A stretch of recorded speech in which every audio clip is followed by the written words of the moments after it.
This plenary this morning really takes us through a big arc that makes sure we touch both ends of impact investing, taking a close look at the how is impact getting to scale, and also the why. Why does it matter that we get to scale? And are we making sure to be as rigorous about the financial returns as we are about the impact? And so the panel and speakers that you've already heard have been perhaps a little more sort of technical and financial, and this group that I'm going to bring up are all folks that I have had the pleasure of following in this field for years, and they're people who hold both of those things just as closely in their work. And so they're equally rigorous about having financial returns, about operating at scale, and also about thinking about the big systems and the way that we really transform these systems. So I want to welcome to the stage Morgan Simon, Andrea Armeni, and Ed Duggar.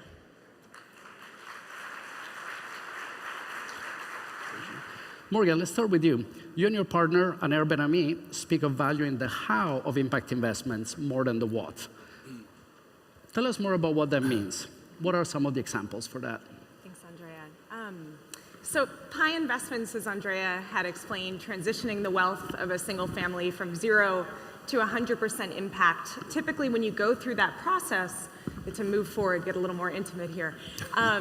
When you start with the question of whether you or from your financial advisor, what is it that you care about? Do you care about women? Do you care about children? Latin America, Africa? It's kind of like being in the ice cream shop of impact investment. You're already there. You know it's going to be a great experience, and you're just sort of choosing your flavor, right? And I think that what we try to really focus on in thinking about not just the what of who's being impacted, but the intertwining of social issues, that you can't solve the environment without solving it for people, that you're always going to have to look at the underlying economic systems that leads toward challenges in all these places. Because otherwise we wake up 30 years later finding we've made a bit of incremental change, but that the fundamental structure is still creating inequality, is still creating challenges for the natural world. So from that perspective, we really try to focus on the how something is being done. Is it creating gradual change, or is it creating systemic change? And that systemic change is really where we want to be, where we want to deploy scarce impact dollars in the world, increasingly less scarce, which is part of the excitement. And then the other piece, rather than coming from the ice cream shop approach of what do I care about, we try to start from what does the world need, and how do I support that? And how do I even figure out what it is that the world needs? And for us, we take a page from activists who typically will say, take your leadership from affected communities, that people know what they need the best, and how do you make sure that you're in touch? And for us, that means when we look at issues like job quality, we talk to the best fund managers and entrepreneurs, but we also called up 4 workers' rights groups to make sure that we understood what is it that they most care about and are advocating for.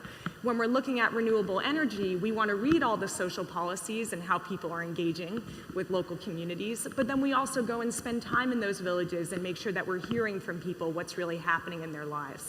So that's a sort of bridge building that we see as really essential in creating that how, and also trying to focus on systemic long-term change in our work. Sure. I think fairness is a really important question for the impact investment sector to be considering now. And it's that given all hundreds of years of historic inequalities, as Ed has mentioned, it's created 2 classes of people who get to kind of decide what their option set is in life, of you can be anything you want to be, and others who are given choices between options that have been created for them. And that means that if I'm accepting a payday loan at 300% interest, an online loan at 25% looks like a great choice. Or if I'm using a kerosene lantern, which is dirty and expensive, a solar lantern at $6 a kilowatt hour is a fantastic choice, even if grid energy would be 22 cents a kilowatt hour.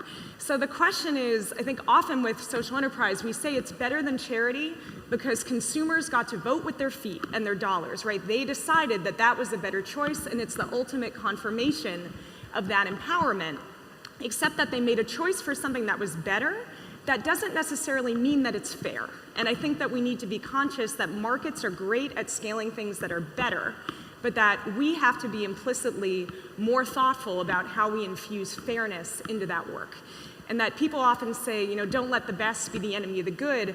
I worry with impact investment, we're going to let the good be the enemy of the best, because it's very easy to scale good, and it takes a little bit more time and energy to scale best.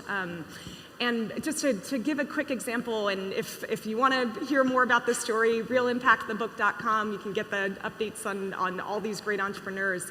But one, Emily Stone, who's going to be speaking, I believe, tomorrow at 4, who started her company working with cacao farmers, not by deciding what her great idea was, but by knocking on the doors of 200 farmers and really getting to know what their needs were. And in a fair trade system where farmers were getting 2 cents more a kilo for their product, she could have said, well, if I give them 4 cents more, that's better, right? And I can stop there. But instead she said, what is it that's actually fair? I'm actually going to put a margin cap on my company to ensure that at least 51% of the value is always going down to farmers. As an investor, I love a solution that's structurally fair because I don't have to supervise it. I don't have to send 10 impact measurers into the field. I know that every transaction that's done is going to be creating more value for that community than what I took back out. And that, to me, as we scale, if we can create more value for communities than what we take out, then we're succeeding in our impact mission. That's right.